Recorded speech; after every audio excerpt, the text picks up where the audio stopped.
ವಿಚಿತ್ರವಾದ ರೋಗ ಅದು. ವಿಶೇಷವಾಗಿ ನಮ್ಮ ಜೀವಮಾನದಲ್ಲಿ ಅಂಥ ರೋಗನ ಕಂಡಿರಲಿಲ್ಲ. ಅಂಥ ರೋಗ ಸಮಯದಲ್ಲೂ ಸಹಿತ ಇಲ್ಲಿ ದುಡ್ಡು ಹಿಡಿಯುವಂಥ ಪರಮಾತ್ಮರು ಅದಾರಪ್ಪ ಅಂತಂದ್ರೆ ಏನು ಹೇಳಬೇಕಂತವ್ರಿಗಂತ. ಅದನ್ನು ಇವತ್ತು ತನಕ ಅವರಿಗೆ ಡಿ ಪುನಃ ಅವರ ನೇತೃತ್ವದಲ್ಲಿ ಆಯೋಗ ನೇಮಿಸಿದ್ದಾರೆ. ಮತ್ತು ಒಂದೊಂದು ಹೊರಗೆ ಬರ್ತಾನೂ ಇದ್ದಾವೆ, ಎಲ್ಲೆಲ್ಲಿ ಎಷ್ಟೆಷ್ಟು ಹೋಯಿತು ಎಂತಾಯಿತು ಅಂತೇಳಿ. ಅದಕ್ಕೆ ಇವತ್ತು FIR ಹೇಳ್ತಾ ಇದ್ದಾರೆ, ಅದು ಇನ್ವೆಸ್ಟಿಗೇಷನ್ ಸ್ಟಾರ್ಟ್ ಮಾಡೋ ಸಲುವಾಗಿ.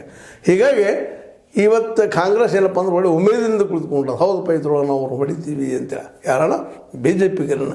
ಯಾಕಂದ್ರೆ ಆ ಸಂದರ್ಭದ ಅಧಿಕಾರದಲ್ಲಿದ್ದಂಥವರು ಯಡಿಯೂರಪ್ಪ ಮತ್ತು ಅಂದಿನ ಡಾಕ್ಟರ್ K. ಸುಧಾಕರ್ ಅವರು.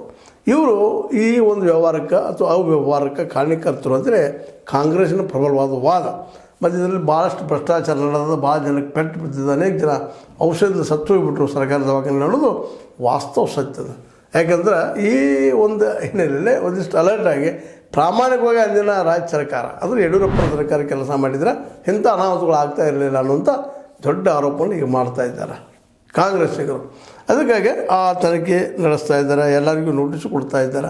ಆ ಸಂದರ್ಭದಲ್ಲಿ ವೈದ್ಯಾಧಿಕಾರಿ ಇರ್ಬೋದು, ಅಥವಾ ಅವತ್ತಿನ ಈ ವೈದ್ಯಕೀಯ ಮಿನಿಸ್ಟರ್ ಇರ್ಬೋದು, ಅಥವಾ ಅವತ್ತಿನ ಮಿನಿಸ್ಟರ್ ಇರ್ಬೋದು, ಮತ್ತಾರು ಇರ್ಬೋದು, ಎಲ್ಲರಿಗೂ ನೋಟಿಸ್ಗಳು ಎಷ್ಟೆಷ್ಟು ಹಗರಣ ಆಗ್ಯದಪ್ಪ, ಏನು ಉಪಕರಣದಲ್ಲಿ ಎಷ್ಟಿದ್ದೀರಿ, ಎಷ್ಟಿತ್ತು, ಏನಾಯ್ತು, ಇವೆಲ್ಲ ನೋಡಿ ಕನ್ಫರ್ಮ್ ಆಗ್ಯದ ಅವ್ರು ನೋಟಿಸ್ ಕಳಿಸ್ತಾ ಇದ್ದಾರೆ ಎಲ್ಲ ಕಡೆ. ಇದರಿಂದಾಗೆ ಅನೇಕ ಈ ಒಂದು ಅಧಿಕಾರಿಗಳಿಗೆ, ವೈದ್ಯಕೀಯ ಅಧಿಕಾರಿಗಳಿಗೆ, ಜೊತೆಗೆ ರಾಜಕಾರಣಿಗಳು ಸಹಿತ ಇದೊಂದು ಏನಪ್ಪ ಅಂದ್ರೆ ಒಂದು ಹೊಟ್ಟೆ ಗಜಬಡಿಸಾಗ ಆಗುವಂಥ ಪ್ರಸಂಗ ಸ್ಟಾರ್ಟ್ ಆದಂಗೆ ಆಗಿದೆ. ಅಂಥದ್ರಲ್ಲಿ ಇನ್ನೂ ಮತ್ತು ಒಂದು ಹೆಜ್ಜೆ ಮುಂದೋಗಿ ಇವತ್ತು ಕಾಂಗ್ರೆಸ್ಸಿಗರು ಅಥವಾ ಸರ್ಕಾರ ಎಷ್ಟೇ ಪ್ರಭಾವಿಗಳಾಗಿದ್ದರೂ ಅವ್ರನ್ನ ಬಿಡೋದಿಲ್ಲಪ್ಪ, ಶಿಕ್ಷೆ ಕೊಡ್ತೀವಿ ಅನ್ನೋಂಥ ಮಾತನ್ನು ಹೇಳ್ತಾ ಇದ್ದಾರೆ.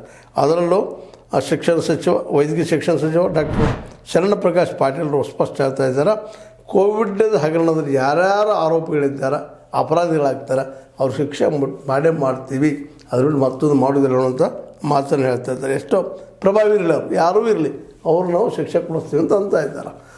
ಆದರೆ ಇದು ಆಗಬೇಕು. ಯಾಕಪ್ಪ ಆಗಬೇಕಂತಂದ್ರೆ ತಪ್ಪಿತಸ್ಥರಿಗೆ ಒಂದು ಶಿಕ್ಷೆ ಆಗಲೇಬೇಕು. ಆದರೆ ಎಷ್ಟರ ಮಟ್ಟಿಗೆ ಆಗ್ತದೆ ಅನ್ನೋದು ಇದು ದೊಡ್ಡ ಪ್ರಶ್ನೆ ಇದೆ ಇವತ್ತು. ಯಾಕಪ್ಪ ಅಂತಂದ್ರೆ ಇಲ್ಲಿವರೆಗೆ ಅನೇಕ ಹಗರಣಗಳು ನಾವು ನೋಡಿದ್ದೀವಿ, ಅವ್ರ ರಿಸಲ್ಟ್ ಬಂದಿದ್ದು ನೋಡಿದ್ದೀವಿ, ಅದರಿಂದ ಏನಾಗೈತಿ ಏನಿಲ್ಲ ಗಮನಿಸಿದ್ದೀವಿ. ಶಿಕ್ಷೆ ಆಗಿದ್ದು ಮಾತ್ರ ಭಾಳಷ್ಟು ಕಡಿಮೆ, ಎಲ್ಲೋ ಒಂದಿಷ್ಟು ಜನರಿಗೆ ಆಗುವಂಥದ್ದು ಒಬ್ರಿಗೊಬ್ರಿಗೂ.